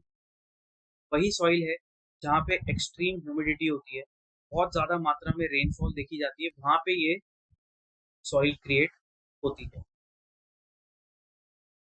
चलते हैं नेक्स्ट क्वेश्चन के ऊपर। आपको मैच करनी है फॉरेस्ट टाइप और फॉरेस्ट टाइप की स्पीशीज। ठीक है। ट्रॉपिकल मॉइस्ट में क्या मिलेगा, लिटरल एंड स्वाम्प में क्या मिलेगा, थॉर्न में क्या मिलता है, एल्पाइन फॉरेस्ट में आपको कौन सी प्रजाति देखने को मिलेगी। So the correct answer is option number A. तो इसीलिए सॉइल, ये जो वेजिटेशन है इंडिया की, उसमें आपको एग्जाम्पल्स जो हैं वो ज्यादा ध्यान में रखने हैं। देखिए, ट्रॉपिकल फॉरेस्ट दो तरीके के होते हैं, एक एवरग्रीन और एक डेसिडुअस। एवरग्रीन वो फॉरेस्ट होते हैं जो हमेशा हरे भरे रहते हैं। अब कोई लीफ हरी भरी तभी रह सकती है जब उसको एम्पल अमाउंट ऑफ रेनफॉल मिले। तो ट्रॉपिकल एवरग्रीन फॉरेस्ट को हम रेनफॉल से डिवाइड करते हैं। जैसे वेट एवरग्रीन 200 से ऊपर रेनफॉल मिलती है, यहाँ पे आपको 200, यहाँ पे आपको 250 प्लस मिलेगी, तो यहाँ पे 200 से 250 मिलेगी। ट्रॉपिकल मॉइस्ट डेसिडुअस, जहां पर भी डेसिडुअस वर्ड आप सुने तो आपको पता चलना चाहिए दैट द लीव्स शेड। पेड़ जो है वो लीव्स को शेड कर देता है, पत्तों को गिरा देता है, इसीलिए इसको डेसिडुअस कहा जाता है। अब अगर पत्तों को गिरा रहा है तो रेनफॉल कम मिल रही है, 100 टू 250। ड्राई एवरग्रीन का मतलब होता है कि ड्राई स्पेल में लीव्स शेड हो जाती हैं, पानी मिलते ही एवरग्रीन हो जाती हैं। ड्राई डेसिडुअस का मतलब पानी है ही नहीं, 75 से 100 सेंटीमीटर की रेनफॉल है, और लास्ट में तो थॉर्न बन गए। थॉर्न मतलब कांटे निकल आए, और कांटे वहीं पे निकल के आते हैं जहाँ पे पानी की कमी बहुत ज्यादा है, एरिड रीजन में सॉइल ग्रो हो रही है, desert, semi desert areas. Tropical wet के अगर मैं एग्जांपल्स की बात करूँ तो mahogany, ebony, bamboo, jamun, white cedar, moist semi evergreen में आता है आपका chestnut, champa, mango, laurel and rosewood. Moist deciduous में आता है आपका amla, kusum, laurel, mahua, teak and shisham. Dry में आता है आपका jamun, tamarind and neem. Dry deciduous में आता है मतलब जहाँ पे पत्ते ऑलमोस्ट पेड़ के ऊपर होते ही नहीं है, एक्सलवुड, रेड सैंडर एंड सैटिनवुड। और जो ड्राई हॉर्न है मतलब कांटे ही निकल रहे हैं पेड़ के ऊपर, तो वो आपको देखने को मिलेगा babool, cacti, acacias, prickly pear, euphorbias and Indian wild date. फिर आते हैं आपके माउंटेन फॉरेस्ट। माउंटेन फॉरेस्ट को हमने हाइट के हिसाब से डिवाइड किया है, ठीक है। यहाँ पे आपको 1000 से 2000 सेंटीमीटर की हाइट देखने को मिलेगी। ओक, चेस्टनट, सब ट्रॉपिकल पाइन। पाइन मतलब इस तरीके के पेड़, ठीक है, कोन शेप के आपको पेड़ देखने को मिलेंगे, ठीक है। हाइट यहाँ पे अगेन 2000 मीटर के आसपास की हाइट है। चिर is the most abundant species. Tropical dry evergreen, यहाँ पे हाइट क्या है 1000 मीटर या 2000 मीटर के आसपास की हाइट है, प्लस रेनफॉल भी थोड़ी बहुत मिल रही है, इसलिए पत्ते जो हैं थोड़े थोड़े सीजन में ग्रीन भी आपको नजर आएंगे, जैसे olive, acacia, pistachio and modest. Wet temperate, height 3000 metre के आसपास, प्लस रेनफॉल भी मिल रही है। Example deodar, birch, plum and cinnamomum. Moist temperate, height वही 3000 मीटर के आसपास, रेनफॉल थोड़ी सी कम 150 से 200 सेंटीमीटर की।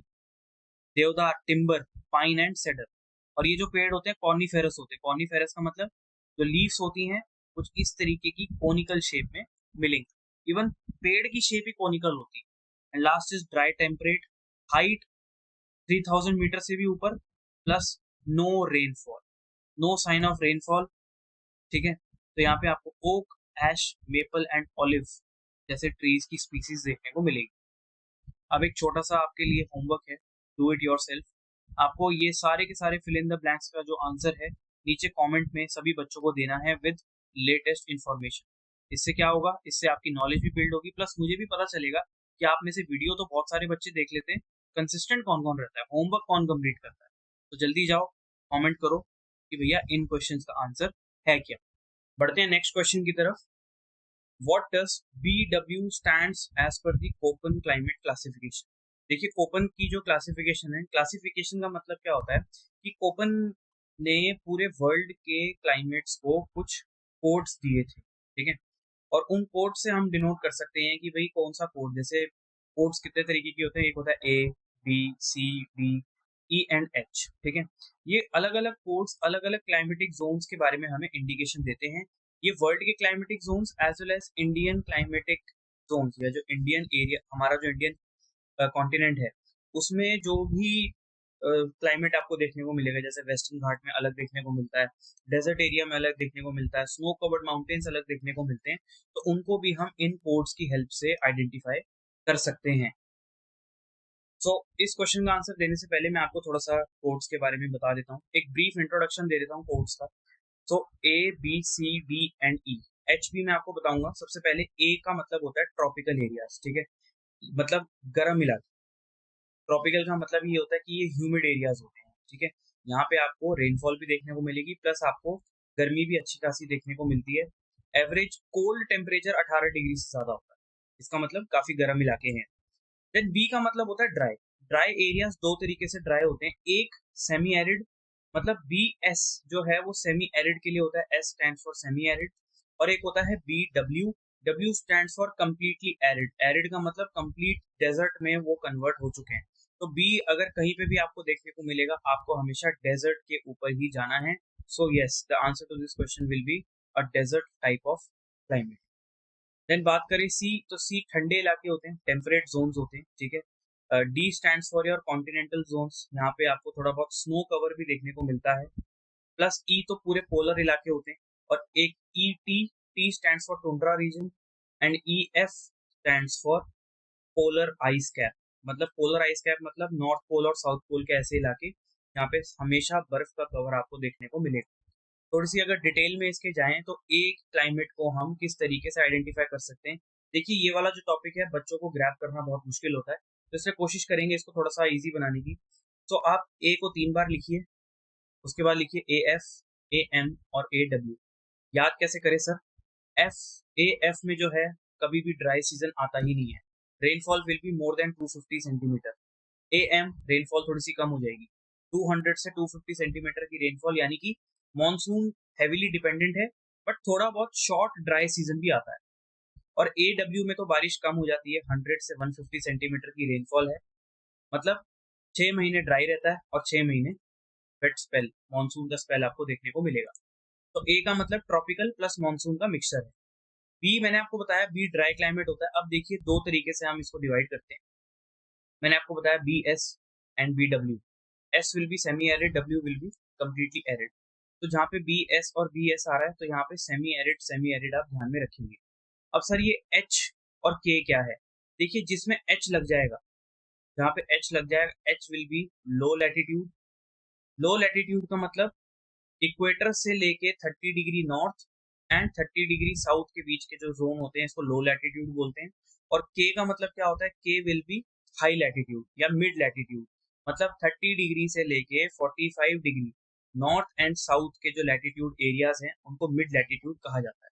तो अगर मैं BS के बाद H लगा दूं तो ये हो जाएगी सेमी एरिड लो लैटिट्यूड। अगर BS के बाद K लगा दूं तो semi arid mid latitude. BW के बाद H लगा दूं तो W का मतलब एरिड और H का मतलब लो लैटिट्यूड। BWK लगा दूं, W का मतलब एरिड, K का मतलब मिड लैटिट्यूड। इस तरीके से आप इसको ध्यान में रख सकते हैं। देन बात करें C की, तो C होता है वार्म एंड टेम्परेट जोन। ठीक है, सबसे पहले CFA। CFA का मतलब ह्यूमिड भी होता है। ह्यूमिड का मतलब यहाँ पे आपको काफी अच्छी रेनफॉल देखने को मिलेगी। ठीक है, समर वार्म होते हैं आपके, गर्मियाँ बहुत गर्म होती हैं और ड्राई सीजन बहुत कम होता है। देन आता है CS। S stands for dry season. पूरा का पूरा ड्राई सीजन होता है, मेडिटेरेनियन टाइप ऑफ क्लाइमेट है। और एक होता है CFB, इसमें हम कोस्टल क्लाइमेट से भी इसको आइडेंटिफाई कर सकते हैं। ड्राई सीजन आता ही नहीं है और समर्स तो होती हैं, विंटर सीजन भी यहाँ पे CFB में नहीं होता। फिर D का मतलब होता है cold forest, cold snow forest. DF का मतलब ऐसे फॉरेस्ट जहाँ पे ड्राई सीजन नहीं आता, विंटर बहुत हार्श होती है और हमेशा यहाँ पे आपको स्नोफॉल या कुछ इस तरीके का प्रेसिपिटेशन देखने को मिलेगा। एंड DW का मतलब होता है विंटर्स आर वेरी ड्राई। यहाँ पे कोई रेनफॉल नहीं होती, मतलब कोई भी स्नोफॉल नहीं होती, बट फिर भी स्नो जो है आपको हमेशा इन फॉरेस्ट में देखने को मिलेंगी। ठीक है, देन आते हैं आपके ई stands for cold climate. T का मतलब मैंने आपको बताया था टुंड्रा। एफ का मतलब polar regions and H stands for mountains having snow cover. जैसे हमारे हिमालयन माउंटेन्स है, इसको हम एच से डिनोट कर सकते हैं। चलते हैं नेक्स्ट क्वेश्चन की तरफ। As per land use records, a cultivable land which is left uncultivated for more than a year but less than 5 year is called as। अब देखिए लैंड रेवेन्यू जो डिपार्टमेंट है हमारा, ये इंडिया में लैंड को अलग अलग कैटेगरीज में डिवाइड करता है। सर क्यों करता है डिवाइड? ताकि हम उसके रिकॉर्ड्स को मेंटेन कर पाए और हमें पता चले कि कौन सा लैंड रैपिडली इंक्रीज हो रहा है और किस लैंड की कैटेगरी रैपिडली डिक्लाइन के ऊपर जा रही है। तो अगर इस क्वेश्चन का आंसर दूं उससे पहले मैं आपको लैंड यूज की थोड़ी कैटेगरीज डिस्कस करना चाहूंगा। सबसे पहले देखिए, पहला होता है फॉरेस्ट। फॉरेस्ट आपको पता है जंगल हम इनको बोलते हैं। ये वो लैंड होता है जिसे डेजिग्नेट किया जाता है जहाँ पे नेचुरल वेजिटेशन ग्रो होगी। सेकंड होता है बैरन एंड वेस्टलैंड। इनको आप डेजर्ट या फिर ऐसे माउंटेन्स से रिलेट कर सकते हैं जहाँ पे कोई भी फॉरेस्ट का कवर, कोई भी आपको घास भी देखने को नहीं मिलेगी। ये लैंड होता है अनसूटेबल फॉर कल्टीवेशन। माउंटेन भी कल्टीवेशन के लिए अनसूटेबल ही माने जाते हैं। ठीक है, और यहाँ पे मतलब कोई भी ऐसी कंडीशन नहीं है जहाँ से हम इस लैंड को एग्रीकल्चर लैंड में कन्वर्ट कर सके, बंजर जमीन होती है बिल्कुल। थर्ड कैटेगरी आती है land for non agricultural uses. Non agricultural uses का मतलब होता है कि ऐसी जमीन जो थी एग्रीकल्चर के लिए बट उसको अब डेवलपमेंटल एक्टिविटीज के लिए यूज किया जा रहा है। डेवलपमेंट एक्टिविटीज का मतलब कि ऐसी लैंड को परचेज किया जा रहा है, इसके ऊपर से हाईवे निकल गया, शॉप बन गई, मार्केट्स क्रिएट हो गई, एयरपोर्ट बन गया, इस तरीके का लैंड। और ये देखा जा रहा है कि ये वाली लैंड की कैटेगरी ज्यादा इंक्रीज हो रही है। फिर आते हैं परमानेंट पेस्चर्स। परमानेंट पेस्चर्स क्या होते हैं? ये वो कॉमन रिसोर्स होते हैं जो कि पब्लिक प्रॉपर्टी होती है, किसी इंडिविजुअल की प्रॉपर्टी नहीं होती, और ये लैंड सिर्फ और सिर्फ ग्रेजिंग के लिए यूज किया जाता है। Next category is tree crops and groves. Tree crops and groves generally private property होती है, और ये वो प्रॉपर्टी होती है जिसके ऊपर फ्लावर्स की एंड फ्रूट्स की कल्टीवेशन होती है। Next category is culturable wasteland. ये वो लैंड होता है जिसको आपने 5 साल से ज्यादा खाली छोड़ दिया, मतलब ऐसी कोई जमीन है जिसके ऊपर 5 साल से कोई खेती नहीं हुई है, उसको कल्चरेबल वेस्टलैंड बोलते हैं। बट सर क्या ये बंजर जमीन होती है? नहीं, हम इसको प्रॉपर रिहेबिलिटेशन से, प्रॉपर यूज से वापस से एग्रीकल्चरल लैंड में इसको कन्वर्ट कर सकते हैं। फिर आता है करंट फैलो। करंट फैलो ऐसी लैंड होती है जिसको हमने 1 साल से लेके 5 साल के बीच के लिए खाली छोड़ा है। And last is fallow other than current fallow. ये वो लैंड होती है जिसको, सर सॉरी मैंने थोड़ा सा गलत एक्सप्लेन कर दिया, इसको मैं फिर से मैं बोल रहा हूँ, आप इसको एडिट कर देना। नेक्स्ट कैटेगरी होती है हमारी करंट फैलो। करंट फैलो ऐसा लैंड होता है जो बहुत ही ज्यादा फर्टाइल होता है, और बहुत ही ज्यादा फर्टाइल होने की वजह से इस लैंड को हम 1 साल या 1 साल से कम समय में वापस से यूटिलाइज कर लेते हैं। Next category is fallow other than current fallow. CF का मतलब करंट फैलो है। ये वो लैंड है जिसको हम 1 साल से लेके 5 साल के बीच में खाली छोड़ते हैं। अगर 1 साल से पहले पहले इसको यूज कर लिया तो ये करंट फैलो की कंडीशन में आ जाएगी। अगर 5 साल तक हमने इसको यूज नहीं किया तो ऑब्वियसली इसको हम कल्चरेबल वेस्ट लैंड में कंसिडर कर लेंगे। क्वेश्चन में क्या पूछा था? 1 to 5 ईयर के बीच में पूछा था, तो 1 to 5 ईयर के बीच में कौन सा है यहाँ पे? It is fallow other than current fallow. Agriculture patterns की अगर हम बात करें तो हमारे इंडिया में 3 तरीके का क्रॉपिंग सीजन आता है। पहला होता है kharif, second rabi and third is zaid. इस टेबल की हेल्प से आपको मैं समझाना चाहूंगा। खरीफ क्रॉप का जो सीजन होता है ये जनरली मॉनसून वाली क्रॉप्स होती है, ठीक है। जब इंडिया में मॉनसून सीजन हिट होता है मई जून के आसपास, तब इनको ग्रो किया जाता है। क्यों? क्योंकि ये वो क्रॉप्स होती हैं जिसको बहुत ज्यादा वाटर की रिक्वायरमेंट होती है। इतनी ज्यादा रिक्वायरमेंट होती है कि हम इसको इरिगेशन से भी पूरा नहीं कर पाते, इसलिए मानसून के साथ इसको पेयर किया जाता है। क्रॉप्स जैसे कि राइस, कॉटन, बाजरा, मेज, ज्वार, ग्राउंडनट, ये सारी की सारी इसमें ग्रो की जाती है। सेकंड आती है राबी क्रॉप्स। राबी क्रॉप्स आपकी विंटर सीजन की क्रॉप्स मानी जाती हैं, मतलब वो क्रॉप्स जिन्हें वाटर की रिक्वायरमेंट बहुत ज्यादा नहीं होती और इनको मौसम भी थोड़ा ठंडा चाहिए होता है। गर्मी में इनका सर्वाइवल थोड़ा सा मुश्किल है, इसे विंटर सीजन यानी कि अक्टूबर में ग्रो किया जाता है, से लेके मार्च तक इसकी हार्वेस्टिंग की जाती है। नॉर्थ इंडिया में वीट, ग्राम, मस्टर्ड, बार्ले, ग्राउंडनट, ज्वार, ये सब चीजें ग्रो होती हैं। और इनके बीच का जो सीजन है, जैसे कि आपने देखा कि अप्रैल से लेके ये जो मई जून के आसपास का जो एक बीच का सीजन है, इस सीजन को हम यूटिलाइज करते हैं बाय ग्रोइंग ज़ैद क्रॉप्स। ज़ैद क्रॉप्स को ग्रो करना आसान इसलिए होता है, क्यों? क्योंकि लैंड हमारा ऑलरेडी प्रिपेयर्ड होता है, इरिगेटेड होता है, उसमें ज्यादा कुछ मेहनत करने की जरूरत नहीं होती। तो इस सीजन में हम सीजनल वेजिटेबल्स, फ्रूट्स और फॉडर, चारा वगैरह उगा लेते हैं। अब अगर हम बात करें इंडिया में कुछ इंपॉर्टेंट क्रॉप्स की, तो सबसे पहला राइस आता है। राइस हमारे एक स्टेपल फूड है, वर्ल्ड वाइड तो यूज होता ही है, इंडिया में भी इसका बहुत ज्यादा कंजम्पशन है। इंडिया जो है वर्ल्ड में सेकंड लार्जेस्ट प्रोड्यूसर है राइस का आफ्टर चाइना। वेस्ट बंगाल, पंजाब और यूपी बहुत अच्छी खेती करते हैं राइस की, और इंडिया में इसके कुछ कॉमन नेम्स भी हैं जैसे ओस, अमन and borrow.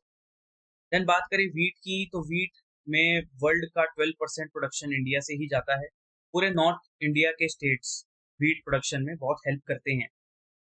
Next talking about cotton, तो कॉटन में इंडिया का वर्ल्ड में 8.3% शेयर जाता है, और पूरे वर्ल्ड का 4th लार्जेस्ट प्रोड्यूसर हमें ही कंसिडर किया जाता है। इंडिया में Indian style of cotton and American style of cotton दोनों को ग्रो किया जाता है। दोनों में क्या डिफरेंस होता है? दोनों की लेंथ थोड़ी सी अलग होती है। देन बात करें जूट की, तो जूट को तो गोल्डन फाइबर भी कहा जाता है, और इंडिया जो है वर्ल्ड का 60% जूट का प्रोडक्शन करता है। आपके लिए एक और क्वेश्चन, आपको बताना है कौन सा स्टेट इंडिया में ऐसा है जो जूट की प्रोडक्शन में टॉप करता है। ठीक है, इसका आंसर सभी बच्चे कमेंट में फटाफट से दे देंगे। देन एक छोटा सा मिसलेनियस टॉपिक भी कवर कर लेते हैं। एग्जाम में आपसे स्टील प्लांट्स जो हैं वो बहुत ज्यादा पूछे जाते हैं।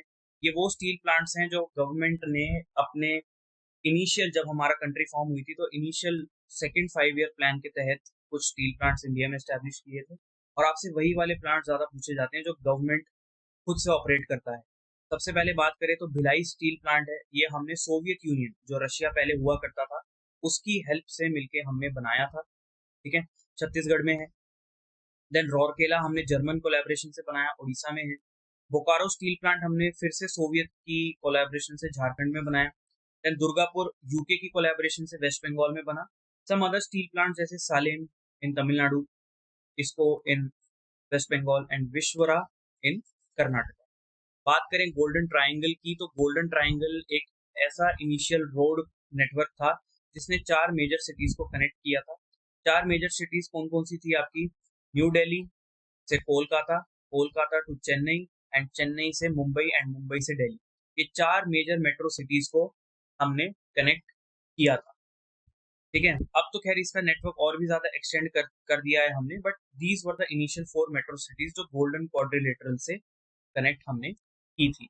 सो यस, यहाँ तक अगर पहुंचे हो तो शिद्दत से मेहनत आपने की है, और इंडियन ज्योग्राफी का भी हमने एक बहुत ही क्रिस्प रिवीजन कर लिया है। चाहे किसी भी एग्जाम को टारगेट कर रहे हो, एक सिंपल रूल है, हर जगह अप्लाई होता है, whatever you have started you have to finish it. इसी ब्यूटीफुल थॉट के साथ मिलेंगे एक और बढ़िया वीडियो के साथ। तब तक के लिए रिवाइज करते रहिए। Take care, bye bye and जय हिंद।